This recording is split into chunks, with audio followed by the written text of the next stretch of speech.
A história constrói-se a partir da análise de elementos de cuja identificação é possível tirar conclusões. E o mesmo cenário é aplicável à história da encadernação. Este conhecimento e a sua integração na história da arte são a melhor maneira de equacionar a conjugação dos exemplos. O nosso tema de hoje vai abordar as origens, a vida e o desenvolvimento da encadernação manuelina através dos séculos. Vou fazer uma pequena reflexão sobre o Portugal da época de 1498 e os anos que se lhe seguem, pelo facto de ter sido nesse período que se desenvolveu o estilo decorativo que se tornou num estilo nacional, o manuelino. A mesma temática está apresentada em épocas posteriores, o que tentarei explicar. Slide 2. Dom Manuel, rei de Portugal, entre 1495 e 1521, nasce a 31 de maio de 1469, ou seja, é contemporâneo de uma das maiores descobertas da humanidade, a tipografia com caracteres fundidos em metal, circa 1455. Pode dizer-se que desperta para o mundo acompanhando, a par e passo, os primórdios da tipografia. A primeira obra impressa no país, a Valentina já disse isto, é a primeira obra impressa no país, de acordo com o estado da questão, remonta a 1487. Trata-se do Pentateuco hebraico, impresso por Samuel Gascon, em Faro. Muito provavelmente, de 1488, são o Sacramental e o Sumário das Graças. Ambos em língua portuguesa, mas não datados. Quando a publicação do Tratado de Confissão, em Chaves, no ano de 1489, a primeira obra sobre a qual não existem dúvidas quanto à datação, está expressa no Paulo. Teria Dom Manuel 26 anos. Depois, mercê de acontecimentos vários, é aclamado rei de Portugal em 1485.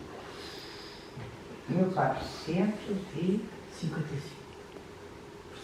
95 aclamado. Tem que passar por o slide segundo. Outro slide. Ok. Não é, pois, de admirar que durante o seu reinado ele presta maior atenção à edição numa bivalência entre a manuscrita e a impressa, apoiando a divulgação da tipografia em Portugal e enviando-a além fronteiras. Sabe-se que no rol de ofertas preparadas para serem enviadas ao Preste João das Índias, em 1414-15, continha uma tipografia móvel para além dos vários livros impressos, mas também manuscritos. Também no âmbito legislativo, Dom Manuel presta atenção à arte tipográfica. Em 1408, deu uma carta de privilégio ao impressor alemão Jacob Kronberger, vindo para Portugal por ordem sua, mas extensível a outros impressores. Nele está... slide 4.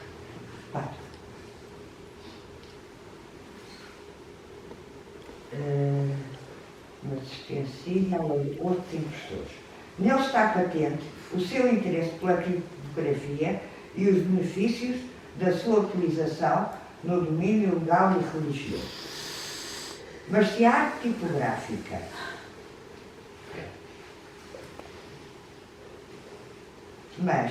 tipográfica constitui um enorme benefício na difusão informativa, ela tinha os seus perigos, pois também podia difundir ideias contrárias às aceites no país, nomeadamente no domínio das heresias. Assim, o documento adverte, só de si. Sejam cristãos velhos, sem parte de moro, nem de judeu, nem suspeita de alguma heresia, nem tenham incorrido em infâmia ou em crime de lesa majestade. Tal como se vê no documento que mostrei, Dom Manuel avaliou justamente os benefícios trazidos pela tipografia, a economia que esta representava e a força do seu poder de difusão. Por 3 vezes, em 1512, 1514 e 1521, foram publicadas edições das ordenações, tendo as primeiras sido esfaceladas, pois as leis textadas da edição seguinte vinham substituir as emanadas primeiramente. Slide 6. Já cá está. Vejamos rapidamente como eram encadernados os livros impressos. A tipografia privilegiava o papel, embora houvesse impressos em pergaminho, como a doutora Valentina já mostrou. A tipografia privilegiava o papel na composição dos livros. Assim, a sua perfeição, a encadernação, teve que se adaptar à nova realidade e os materiais nela utilizados, slide 7, refletem essa adaptação. E então o que é que vê? Pergaminho flexível, 72%. Têxtil, uma pequena parte, 1%. E encadernação de época em cor, 27%.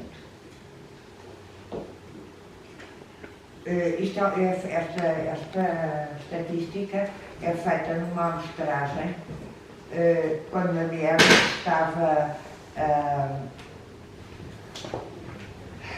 estavam a digitalizar os livros portugueses do século XVI.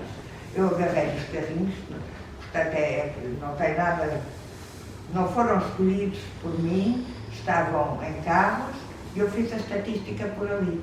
Fui analisando todos e tomei notas e depois daí saiu este queixo do livro. Portanto, já vimos, o pergaminho flexível representou no século XVI a mesma função que têm hoje as cartonagens. Seria com essa roupagem simples que muitas das obras sairiam das tipografias, por exemplo, os Lusíadas. Ainda há na BM as obras, quando são muitíssimo importantes, normalmente estão reencadernadas, porque ao longo dos séculos foram levando outra encadernação. Mas na BM ainda há uma das edições, da primeira edição dos Lusíadas, ainda tem uma encadernação de pergaminho. No caso do revestimento ser couro ou estofo, devemos encontrar pastas de madeira ou papel aglutinado e cartão. As ferragens de proteção desaparecem quando os planos são de cartão ou de papel e podemos encontrar em sua substituição fitilhos em vez dos fechos metálicos. Este aspecto está relacionado com a posição em que os livros passam a ter que ser arrumados. Passam a ter que ser arrumados na vertical, quando antes eram arrumados deitados. Desculpe, o papel utiliza-se desde quando? O papel.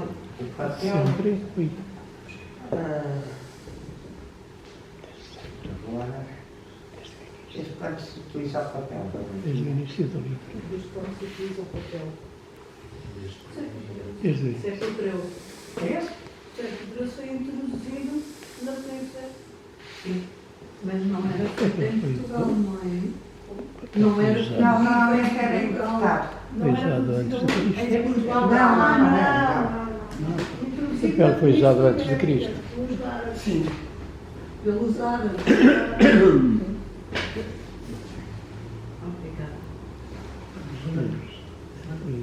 Agora, vamos ver livros impressos encadernados. O slide 8. Temos a gramática de Pastrana, que é em tábuas, meios cobertos com couro. Há vários exemplos. Esta está na BN, este exemplar. Mas há uma na América, na Hispanic Society, e há mais. Conhecem por aí. Depois, o segundo. Outro. 9. Faz 9. O saltério. Vários destes. É uma encadernação de vitela sobre cartão e fecha com fitilho, como eu já disse que ia acontecer. E é curioso que tem armas Interessante, 1513. Bom. e a esfera a Milán no segundo plano. Slide 10. O Bosto Pleitoso está no Palácio de grande livro místico. Viçosa e tem uma encadernação gótica ou moçara, pastas de madeira e fechos semelhantes aos que vamos encontrar daqui a bocadinho nos plurais. Slide 11. O missal. Ela ficava sobre madeira gravada assim, com filetes e ferros justapostos. Portanto, ainda não se utilizava roda de gravar, os ferros eram gravados nas encadernações. Está forrada a couro. Sim, Pele de cabra. Hã? Pele de cabra. sim, Pele, mas sobre madeira. Sobre madeira. O que permite, pele sobre madeira. permite ter fechos. E tinha, tem ali pregos, vê-se que fechamos. Mas O moçárabe são os ornamentos mais abstratos ou é o que é que está a considerar o moçárabe? O estilo moçárabe já me parece muito muito. É que está avançado. E pode passar para o próximo. esta é que parece. Esta encadernação que eu ainda Esta é que é bem moçárabe. é em casteira, Não pele sei. cabra, mas era sobre papel impresso, no século XV, não tenho a certeza. Mas devia ser. Acontece que já não. Pronto, tiraram o papel lá dentro para ver o que é que. Se era interessante ou não. Portanto, o enchimento das pastas já não é em papel impresso neste momento. Quando a obra foi fotografada, ainda era. Pode dizer-se que, monta a este rei, o uso sistemático da encadernação heráldica. Simultaneamente, em França, Luís XII e em Espanha, os reis Fernando e Isabel marcam as encadernações com motivos heráldicos. Todos eles associando as armas reais respectivas aos seus emblemas. O de Portugal, a esfera armilar. O de França, o porco-espinho. E o de Espanha, o fecho de cravos, símbolo de questão, e o jugo. Neste momento, mais do que em nenhum outro até agora, a encadernação reflete a influência da classe social a que se distingue. A encadernação é identificada com o seu possuidor ou com o país, no caso das armas institucionais. Como já se disse, o reinado de Dom Manuel está situado na época em que a tipografia em evolução ombreia ainda com a edição manuscrita. O culto da edição demonstrado nas disposições tomadas por Dom Manuel deve ser realçado. Preocupou-se com o tipo de letra utilizada, com a organização dos volumes, com a paginação expreensível. Procurou em fontes primárias os textos que mandou copiar e difundiu em textos modernos a história passada. O que motivou Dom Manuel foi a história do país e as glórias dos reis seus antecessores. Foi a produção da lei de forma inviolável. Foi a possibilidade da leitura de textos legais escritos em letras ultrapassadas e quase indecifráveis.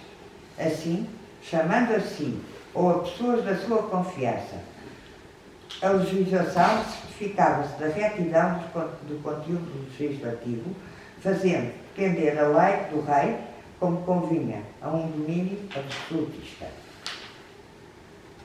Vamos passar para o slide 13. Reformula toda a legislação. Vamos falar da edição manuscrita. Reformula toda a legislação e é, sobretudo, no decorrer desta ação, que desenvolve o seu estilo próprio de edição e de encadernação, com que manda revestir os livros da sua chancelaria e os que emanam dela. Vejamos a evolução do estilo na edição manuscrita. Logo, slide 15. É o 15 já. O resto eu já não. O 15. Ok. Um exemplo. Formula toda a legislação. Vejamos essas fontes. Um exemplo pode ser analisado em relação à organização das instituições da Casa da Coroa. O regimento da Casa da Moeda, que é dado em 1498. O Códice, produzido em 1498, em que estão regulamentados os procedimentos da Casa da Moeda de Lisboa.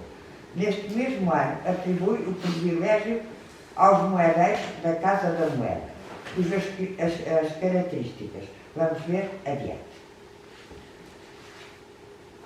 A leitura nova, slide 16. Portanto, a leitura nova é a leitura dos documentos que andavam à solta dentro andavam à solta na chancelaria e que, pronto, e que já não se liam, então fez a leitura nova. Toda a legislação anterior, considerada pertinente, é organizada por províncias e recopiada em grandes volumes, com a designação genérica de leitura nova.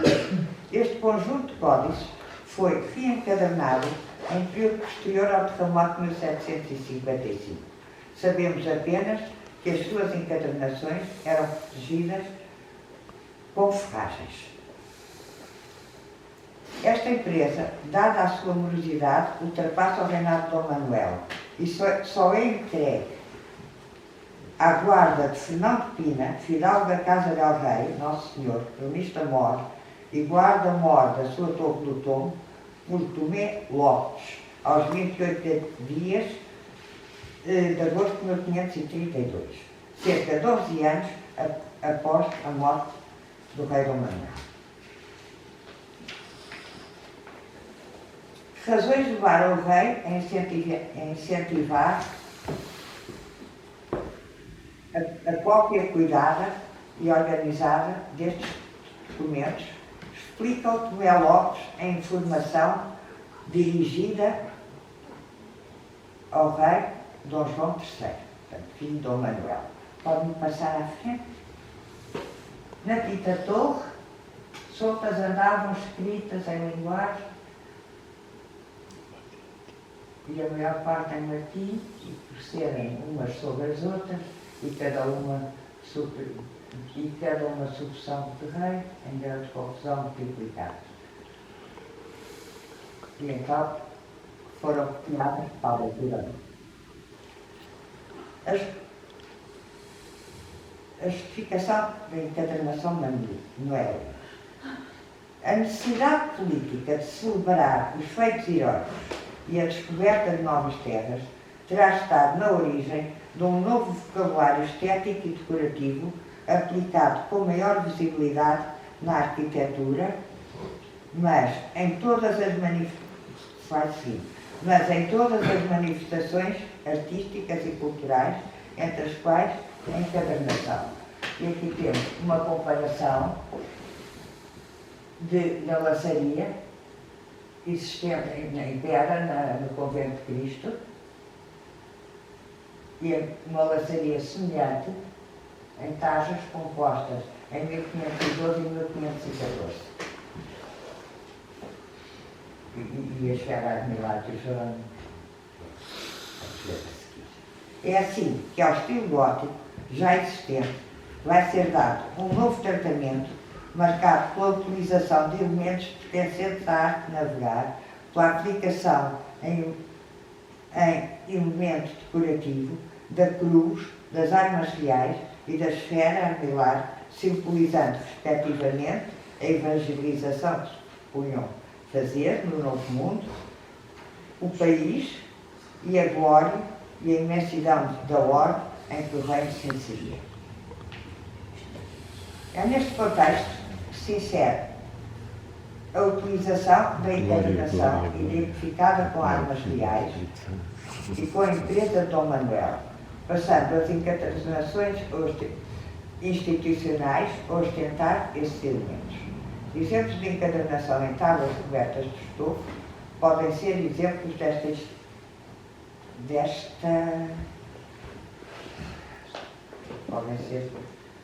podem ser exemplos desta afirmação.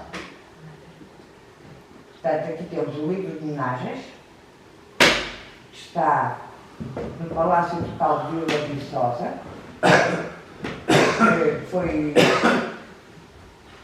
feito entre Pedro V e 1589, que traz realmente as armas reais, as cantoneiras não são. As cantoneiras é isto. Não são heráldicas, mas têm a esfera armilar, Dom Manuel, e as armas reais.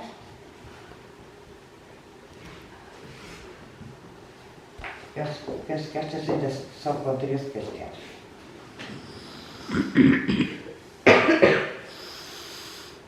Depois temos um seguinte, o salário, no 20. Não. Pronto, isto é a explicação. Neste caso, pronto. Temos o nobiliário de Espanha, que foi consertado e Reformado por Dom António. pronto, e nessa altura devem ter sido introduzidos estes feitos, porque as ferragens são semelhantes às anteriores, mesmo as cantoneiras.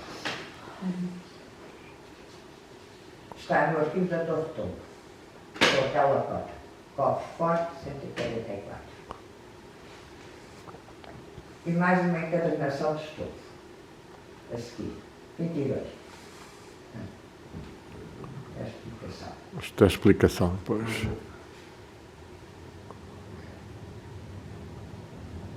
Não. Falta aí uma. Avança para a frente ou para trás, só para ver. Tenta lá ver. Aquilo é o casal. Esta já foi a anterior. É. Esta também já foi. Esta também já foi.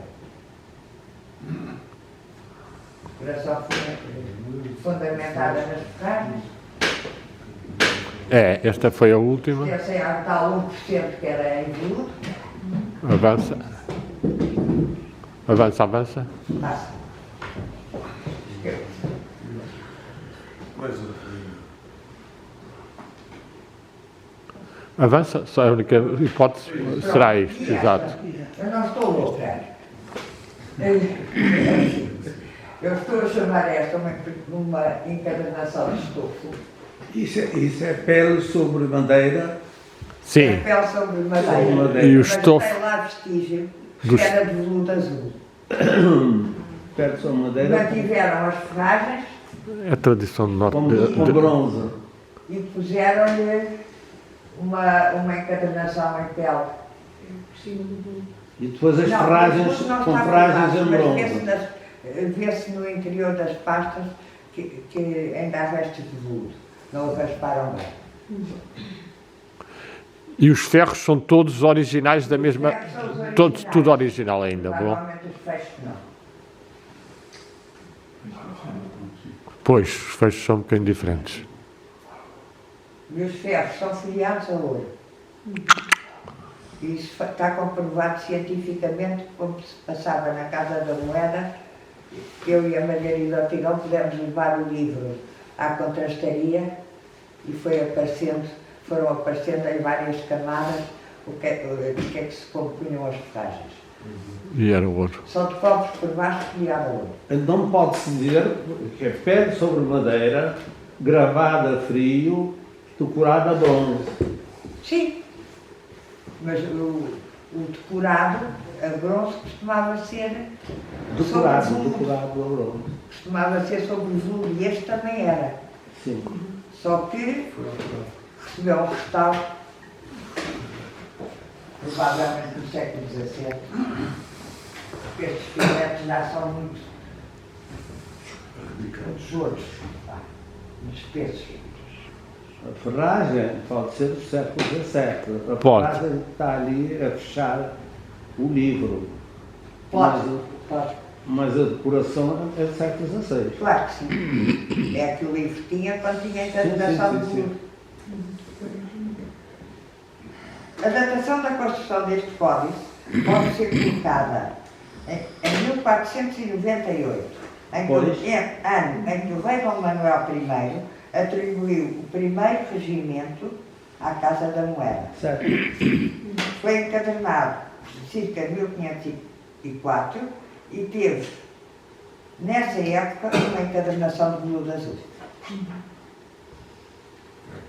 Este livro era tido em grande respeito pelos dirigentes da Casa da Moeda. Assim, na passagem de testemunho entre eles, quando era feita a inventariação dos bens entregues ao novo dirigente, o livro era referido. O inventário de 1641 indica que os procuradores João Cardoso e João Henriques receberam o livro dos privilégios velhos com os cantos de latão dourado. As ferragens cravadas nestes livros, vestidos de estofo, por um lado, são funcionais e, por outro, evocam a figura régia como se pretendia. Fisicamente, estes códices carecem de preservação e, por isso, eram lidos sobre coxins e guardados envolvidos em fundas, sendais ou estofos. Passamos. Podemos passar à frente. Já disse isto. Força. Mais um. Escrito. Agora vamos ver a edição dos florais. Outro aspecto importante da edição do luxo manuscrita do reinado de Dom Manuel é a produção dos florais novos atribuídos às cidades, vilas e concelhos, de acordo com a nota de abertura, inscrita no início do livro dos florais, entre Tejo e Odiana, conservado no tombo. No slide 28, vamos poder ver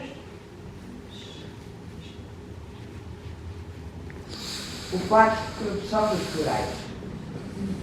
Portanto, entre 1500 e 1510 foram publicados 15 florais. Depois está lá.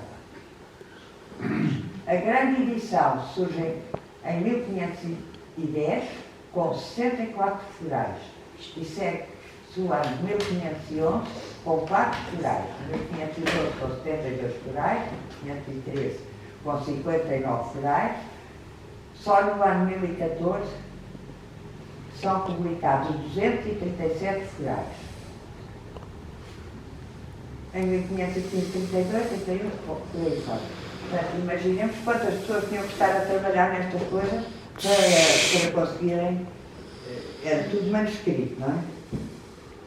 Estes florais tinham uma parte ornamental, por vezes, bastante importante. Portanto, implicava mesmo um trabalho colorido. Já vamos chegar aí.